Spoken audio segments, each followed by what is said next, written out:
धान के लिए 500 रुपये प्रति क्विंटल का बोनस जारी किया है, जिससे लाखों किसानों को लाभ हो रहा है और चावल की उत्कृष्ट किस्म की खेती को बढ़ावा मिला है।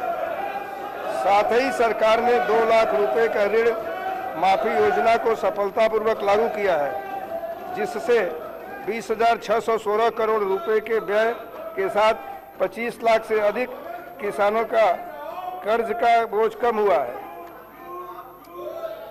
सरकार पारंपरिक बिजली के पंप सेटों को सौर ऊर्जा संचालित पंप सेटों में बदलने का लिए कदम उठा रही है। यह पहल संधारणीय ऊर्जा सस्टेनेबल एनर्जी के प्रयोग को बढ़ावा देने के साथ साथ किसानों को विश्वसनीय और पर्यावरण के अनुकूल सिंचाई सुविधा प्रदान करने में सहायता करेगी। भूमि संबंधी मुद्दों के अस्थायी समाधान के लिए सरकार ने तेलंगाना भू भारती अधिनियम 2025 लागू किया है, जिसके तहत एक अद्वितीय भू आधार भूमि पहचान प्रणाली शुरू की गई है।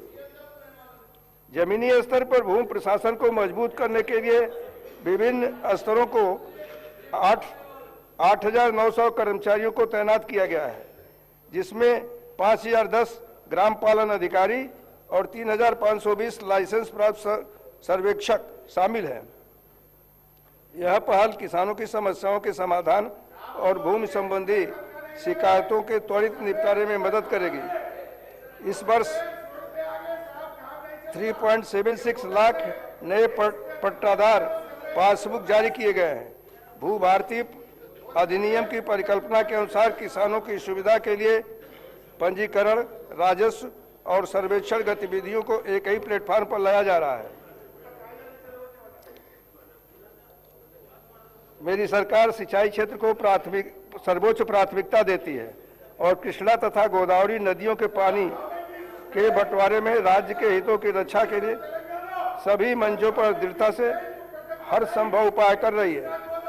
2004 से जलमग्न के तहत शुरू की गई लंबे समय से लंबित परियोजनाओं और 2014 एवं 2015 में शुरू की गई कुछ परियोजनाओं को पूरा करने के लिए सरकार ने अगले कुछ महीनों में लंबित भूमि अधिग्रहण और R&R को पूरा करने का निर्णय लिया है।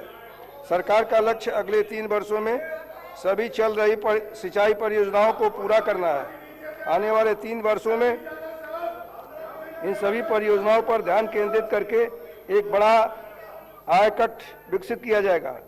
सरकार सिंचाई में निरंतर निवेश, वैज्ञानिक नवाचार और बाजार संपर्क के माध्यम से कृषि को मजबूत करने के लिए दृढ़ संकल्पित है, ताकि तेलंगाना के किसान न केवल चुनौतियों का सामना कर सकें बल्कि समृद्ध भी हों।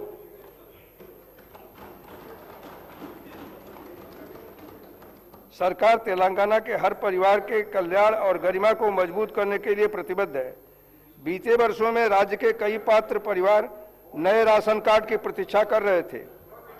मुझे आज यह बताते हुए अत्यंत प्रसन्नता हो रही है कि उनकी वर्षों पुरानी यह प्रतीक्षा और आकांक्षा पूरी हो चुकी है। सरकार ने पूरे राज्य में 15.12 लाख नए राशन कार्ड जारी किए हैं।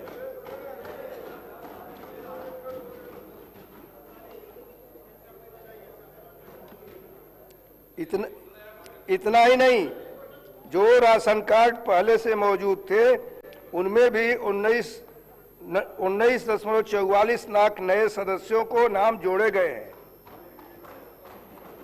इसके अतिरिक्त मौजूदा राशन कार्डों में 19.44 लाख नए नाग सदस्यों को जोड़ा गया है। वर्तमान में 1.05 करोड़ राशन कार्ड मौजूद हैं, जो 3.38 करोड़ यूनिट को कवर करते हैं, जिससे यह सुनिश्चित होता है कि बड़ी संख्या में परिवारों को सार्वजनिक वितरण प्रणाली का लाभ मिले।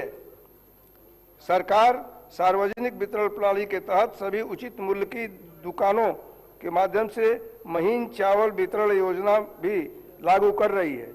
इस पहल के तहत प्रत्येक लाभार्थी को 6 किलो महीन चावल मिल रहा है, जिससे पूरे राज्य में लगभग 3.38 करोड़ लोग लाभान्वित हो रहे हैं। यह कदम खाद्य सुरक्षा सुनिश्चित करने और लोगों को प्रदान किए जाने वाले खाद्यान्न की गुणवत्ता में सुधार के लिए हमारी प्रतिबद्धता को दर्शाता है। गरीबों के लिए आवास की सर्वोच्च प्राथमिकताओं में से एक है इंदिरम्मा इंदलू योजना के तहत सरकार ने 4.5 लाख घर बनाने का महत्वाकांक्षी लक्ष्य रखा है, जिसके तहत प्रत्येक विधानसभा क्षेत्र के लिए 3,500 घर आवंटित किए गए हैं। यह योजना 22,500 करोड़ रुपए के कुल परिव्यय के साथ लागू की जा रही है। अब तक 3,24,536 घरों